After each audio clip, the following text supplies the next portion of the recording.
Hai Beautyspreneur, hari ini kita akan bahas mengenai peran apoteker pada industri kosmetik di PT Skinsol Kosmetik Industri.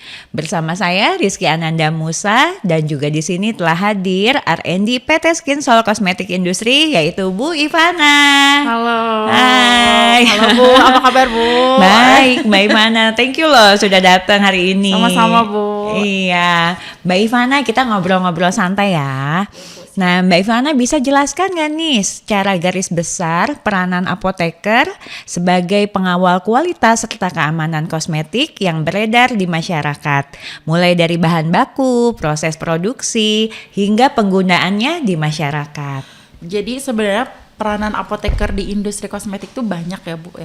Maksudnya bukan hanya pengawas tapi di bagian produksi, di bagian R&D dan di bagian penanggung jawab teknis. Tapi khusus untuk di bagian pengawal kualitas atau pengawas kualitas itu tuh disebut quality control. Kita ada bagian quality control yang mengawasi atau mengecek bahan baku dari mulai kedatangan bahan baku sampai produk itu jadi. Jadi itu tuh harus rilis oleh QC. Kalau misalkan gak rilis itu kita harus balik lagi ke produksi, misalkan harus balik lagi ke packing. Kalau misalkan packingnya nggak benar apa segala macam itu harus semua sesuai dengan rilis QC. Oh, jadi masing-masing bagian itu pasti ada QC-nya ya? Ada Bu. Oke. Apa saja kompetensi yang perlu disiapkan untuk seorang apoteker untuk bekerja di industri kosmetik? Jadi sebenarnya kalau misalkan kita kuliah di farmasi terus lanjut ke apoteker itu banyak banget Bu kompetensi yang sudah memang dibekali oleh universitas kepada mahasiswa-mahasiswinya gitu. Jadi mulai dari kayak meracik obat, misalkan meracik obat itu sama dengan kayak kita memformulasikan suatu produk di R&D misalnya gitu. Terus kayak farmakologi kayak untuk ilmu tentang obat dan efektivitasnya di dalam tubuh. Nah, sama aja dengan bahan aktif yang digunakan di dalam produk, terus kita tahu efek sampingnya, efektivitasnya itu juga dikasih gitu ilmunya dari farmasi ataupun apoteker. Iya. Jadi udah mendapatkan ilmunya Betul, dari sebelumnya betul, ya pastinya betul, ya. Bu, betul. Kalau nggak salah saya ya untuk pabrik ada, untuk rumah sakit Ada, juga jadi ada pelayanan ada, ya. betul. Farmasi atau apoteker itu ada untuk klinis, untuk pelayanan, sama untuk industri gitu. Jadi ada beberapa bagian gitu. Jadi di mana minatnya nih gitu. Iya. Kebetulan Mbak Ivana sendiri Di industri kosmetik. di industri kosmetik. Oke. Seberapa penting sih ilmu farmasi terhadap pengetahuan mengenai produk kosmetik dan kecantikan, Mbak Ivana? Penting banget sih Bu menurut saya. Jadi selain memang kita belajar mandiri gitu, karena kan sebenarnya di bangku perkuliahan dengan yang kita dapat atau kerja di industri kosmetik tuh berbeda ya maksudnya. Tapi ada ada sambungannya, maksudnya nyambung gitu dari pas waktu kuliah sampai ilmunya mungkin ya pada saat dasarnya gitu, ya, betul. betul. Terus di tempat pekerjaan itu tuh nyambung gitu. Jadi ada yang terpakai lah gitu, pasti terpakai. Iya pastinya, cuman Betul. kadang-kadang kalau udah di lapangan dengan situasi dan masalah Iya, yang betul. berbeda ya akhirnya kita juga harus bagaimana nih cara betul, memecahkan Bu. masalah ini betul, gitu kan ya. betul. Oke. Bagaimana caranya menyiasati persaingan di dunia skincare yang pastinya banyak banget kan sekarang ya, skincare brand-brand baru bermunculan yang menjamur dengan bahan aktif yang sama dan sediaan yang sama. Contohnya aja kalau misalkan kita mau jualan kan sekarang skincare tuh kalau nggak day cream, night cream, sabun, toner, serum gitu ya. Dan brand itu kan nggak hanya satu dua, mungkin banyak bisa banget. ratusan ribu sampai Betul, ribuan, banyak, Bu. mungkin banyak banget deh gitu ya. Banyak banget. Bukan hanya di Indonesia pastinya ya, produk-produk luar negeri juga sudah berdatangan semua dan Betul. mereka menjual juga di Indonesia. Nah, bagaimana nih cara menyiasatinya? Jadi sebenarnya mungkin di seluruh dunia gitu ya hampir sama gitu ya Bu, semua zat aktif atau misalkan bentuk sediaan, karena kan sebenarnya tren kosmetik itu cepat berubah. Jadi kita juga pasti melihat tren yang ada di global atau di dunia gitu. Makanya di Indonesia juga menyiasatinya gimana? Menyiasatinya ya kita caranya dengan marketing sendiri. Maksudnya produk itu tuh pasti walaupun sama tapi ada pembeda gitu. Walaupun dia taktik sama, tekstur sama gitu, tapi pasti ada salah satu yang membedakan gitu. Nggak ketiplek sama ya, gitu. Betul Bu, jadi pasti ada yang membedakan. Iya, jadi betul. harus pinter-pinter marketingnya. Iya, bahasa marketingnya betul. Iya, Jadi harus pintar bahasa marketingnya bahwa ini tuh produk tuh ya berbeda dari produk yang sudah ada di pasaran. Iya, gitu. betul. Atau misalkan kita bisa contoh lah, misalkan yang di pasaran ada niacinamide 4%, 5%, sampai 10% kadang-kadang ada. Tapi memang harus real ya. Betul Bu. Nggak bisa bisa ala-ala gitu kan, bohong-bohongan kan. Iya. Karena nanti akan diperiksa sama POM ya, betul, kalau nggak salah saya betul. ya. Nanti kan kalau misalkan kita udah bikin produk, kita juga ada audit DIP oleh BPOM gitu. Makanya diperiksa apakah memang sesuai yang didaftarkan ke BPOM sama yang dibuat. Gitu. Iya, soalnya kan kemarin saya beberapa kali juga nonton podcast yang lain gitu ya. Jadi ada juga tuh kosmetik yang memang mereka tuh bilang, oh ini mengandung HA misalkan, HA-nya ada 7 macam, terus ada 10%, padahal kita tahu sendiri ya HA tuh kan cukup mahal ya. Betul. Dan dia juga sangat bagus buat kulit. Betul. Tapi pas diperiksa, ternyata HA-nya di bagian ingredients-nya itu paling terakhir misalkan, berarti kan dia kandungannya cukup kecil. Nah hal betul. inilah yang harus kita hindari ya. Betul, untuk konsumen, karena sekarang konsumen udah pada pintar. Betul. Gitu. Jadi mungkin konsumen juga, pembeli juga pasti udah melihat kandungannya apa, terus letak ingredients-nya itu di mana gitu kan. Kalau nggak salah saya yang pertama itu yang paling banyak gitu ya? banyak presentasinya. Yang kedua itu juga di bawah yang pertama, berarti yang paling terakhir dan itu seterusnya mungkin betul, ya yang sampai paling terakhir terakhir itu yang paling kecil gitu. Oh gitu. presentasinya. Tuh buat kalian beautypreneur, kalian harus tahu dulu ilmunya. Jadi kalau misalkan kalian maklun di satu pabrik dan satu pabrik itu bilang ini kandungannya yang paling tinggi loh, yang paling banyak loh, sekian %, kalian bisa lihat juga ya. Betul, bisa ngecek juga, oh ditaruhnya di mana nih, ternyata paling akhir. Nah kalian harus membuktikan juga, mungkin bisa tes lab dan lain sebagainya. Dan karena ya bukannya seperti ini ya, bukannya kita juga bicara kosong gitu. Ada juga beberapa pabrik yang nakal mungkin. Betul. Gitu kan. Dijanjikannya kandungannya tinggi tapi ternyata dimasukkannya sedikit gitu kan. Akhirnya efektif ke kulitnya juga berkurang betul. gitu. Jadi tidak ya. maksimal hasilnya. Betul. Nah, apakah seorang apoteker selalu mengikuti tren kosmetik saat ini dan dalam meluncing produk baru? Lalu bagaimana sih cara merisetnya? Tentu saja Bu, jadi kita setiap tahun tuh pasti ada tren baru yang muncul.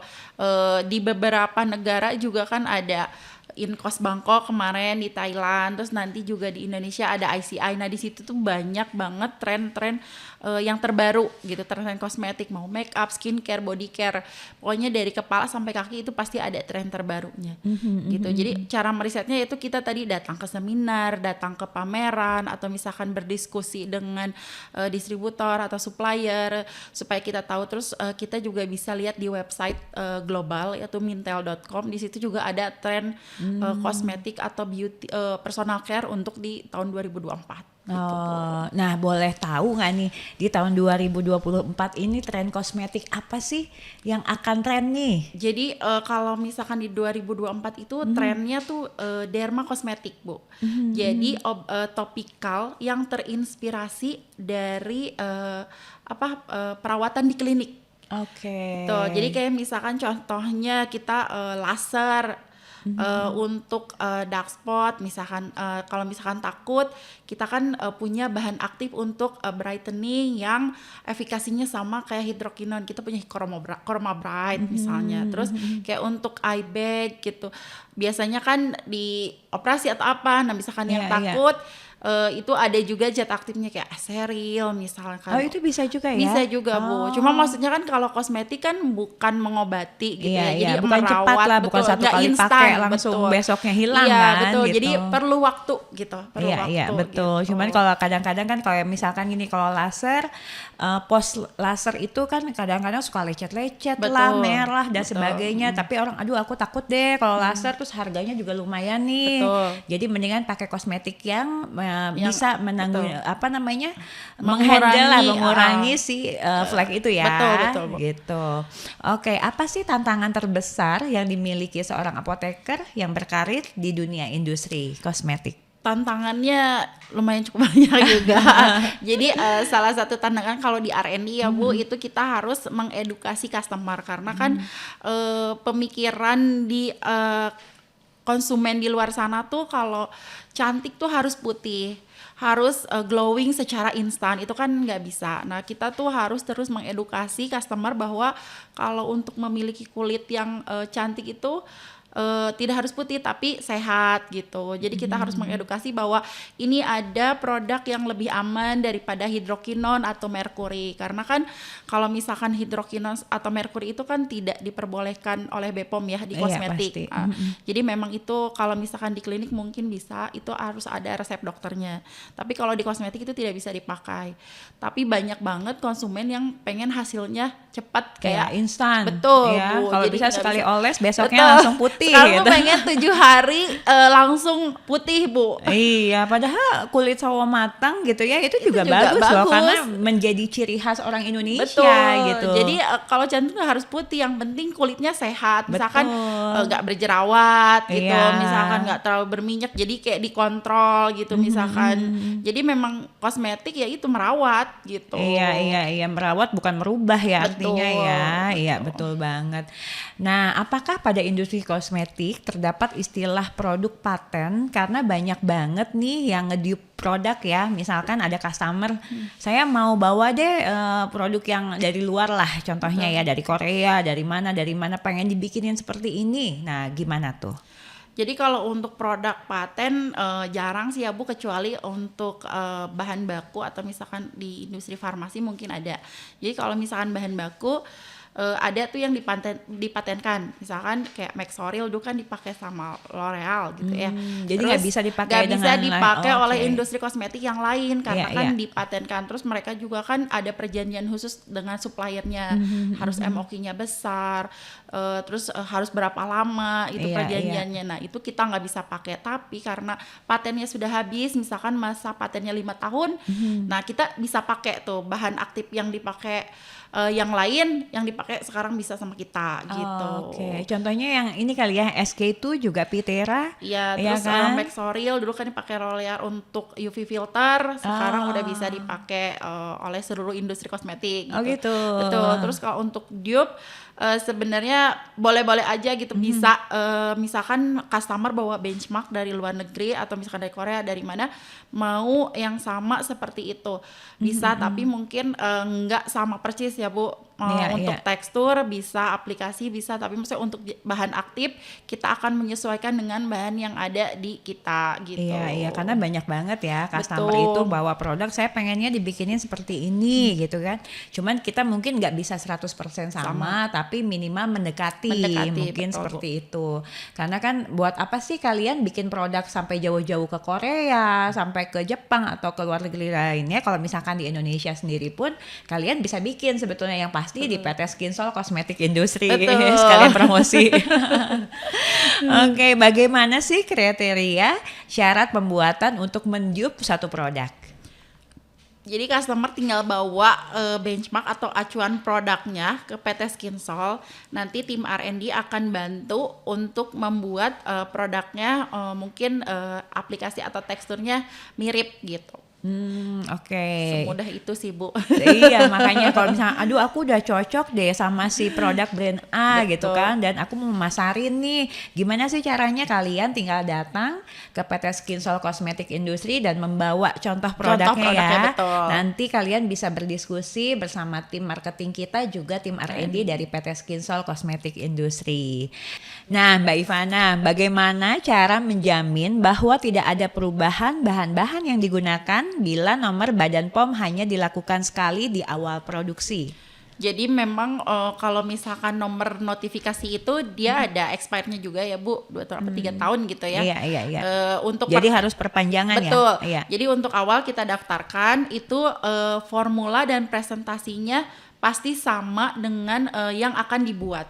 Karena kalau tidak sama, ketika ada audit BPOM itu kita produsen akan kena, PT SKI akan kena kalau misalkan merubah formula. Jadi dipastikan tidak akan ada perubahan formula apapun, baik bahan baku dan presentasinya. Jadi sesuai dengan yang didaftarkan ke BPOM gitu. Oh, makanya suka awal-awal itu kita harus sampel dulu katanya. Betul, ya kan, karena dulu. misalkan customer datang nih ke pabrik PT Skin Solo Cosmetic Industry lalu mau membuat satu produk itu biasanya setelah diskusi nanti dari tim R&D akan memberikan sampel itu dicoba, setelah dicoba udah oke nih, approve nih dari segi harga, kualitas dan sebagainya sudah disetujui, baru tim R&D juga mendaftarkan ke Badan POM, tim R&D regulasi betul. ya. Jadi setelah approve dari customer, kita membuat prototype untuk distabilitas dan untuk didaftarkan ke BPOM, dibantu oleh tim regulasi. Oh gitu, ya. Tapi kalau misalkan sudah keluar Badan POM-nya, sudah jadi produknya, kalau misalkan ada perubahan, berarti harus ada perubahan. Harus didaftarkan ulang lagi, Bu. Oh, daftar ulang lagi. Baik. Jadi kalian tuh kalau yang mau maklun tuh harus sudah fix. Betul, ya. Bu, Intinya sudah mencoba dulu, sudah oke nih kayaknya di pasaran bakal laku. Nah, ini satu pertanyaan dari saya. Kalau misalkan dia sudah bikin produk, lalu dia pasarkan. Setelah dipasarkan, oh ternyata produk ini nggak cocok lah gitu kan untuk kulit Indonesia misalkan. Nah, mau merubahnya lagi artinya masih bisa ya, tapi dia harus merubah semuanya gitu ya. Betul. Jadi misalkan ketika customer ingin merubah suatu formula, ya bisa kita bantu untuk melakukan perubahan formula. Tapi dites lagi gitu sama customernya, setelah cocok baru kita daftarkan lagi. Oh, jadi ngulang ya, ngulang lagi dari awal. Ya. Baik. Nah, bagaimana cara tes kandungan hidrokinon dalam kosmetik? Apakah cairan non-kit yang beredar di pasaran ini benar-benar akurat dan bisa digunakan? Saya menyarankan sih harus langsung ke badan-badan yang memang sudah bersertifikasi gitu ya, Bu. Jadi kalau misalkan banyak cairan yang beredar di pasaran, bisa aja sih kita menguji, tapi itu belum tentu akurat kan, gitu. Betul. Makanya kenapa kita dari tim PT Skin Sol juga melakukan uji ke badan yang memang sudah bersertifikasi gitu. Jadi hasilnya memang benar-benar akurat. Iya, berapa persennya juga nanti Betul, keluar gitu iya, kan. Karena betul. kan yang saya tahu nih ada sih cairan itu kan. Nanti Ada, Bu, dia ada. datang atau misalkan dia bikin podcast juga gitu, nge-YouTube juga ya, tiba-tiba oh ini mengandung hidrokinon. Jadi sudah karena ada. berubah warnanya Iya. atau pakai ini katanya pakai apa? Pakai cincin, iya, emas. emas. Katanya gitu berubah warna ya, padahal memang si serpuhan Iya, emasnya aja emasnya, kali yang nempel. betul. Jadi memang ada beberapa yang kit, tapi memang harus yang sudah bersertifikasi juga, Bu. Oh, gitu. tapi ada ya, Ada, itu ya. ada. Jadi Iya, misalkan kayak reagen-reagennya memang ada, tapi Oke. maksudnya apakah memang kita sendiri atau Sudah misalkan benar melakukannya betul belum, gitu. gitu ya. Kalaupun Iya, kita iya. beli reagennya, apakah kita sudah benar melakukannya? Terus, Iya. kemudian ketika reagennya ada di pasaran, itu reagennya juga benar-benar untuk mengetes hidrokinon atau enggak, kan takutnya Salah juga betul. ya, salah membeli artinya salah mengartikan juga Betul. nantinya hasilnya ya. Jadi lebih baik kalau kalian memang mau menguji itu bisa di salah satunya lah ya, Skovindo mungkin Skovindo, kan. kita ada juga di Bogor tuh Saraswati, terus bisa ya. juga banyak sekarang universitas-universitas yang memang membuka untuk pengujian logam berat, Bu. Oke, biar kalian yakin aman nih Betul. pastinya ya. Oke nih, nggak terasa sudah hampir lebih dari 20 menit mungkin ya kita ngobrol Iya, ya. Mungkin segitu dulu chit-chat hari ini. Terima kasih banyak Ibu Ivana sudah meluangkan waktunya hari ini. Sama-sama, Bu. Semoga Iya. bermanfaat. Iya, semoga bermanfaat untuk beauty planner semua yang ada di rumah. Saya Rizky Ananda Musa pamit, sampai ketemu di podcast selanjutnya. Bye.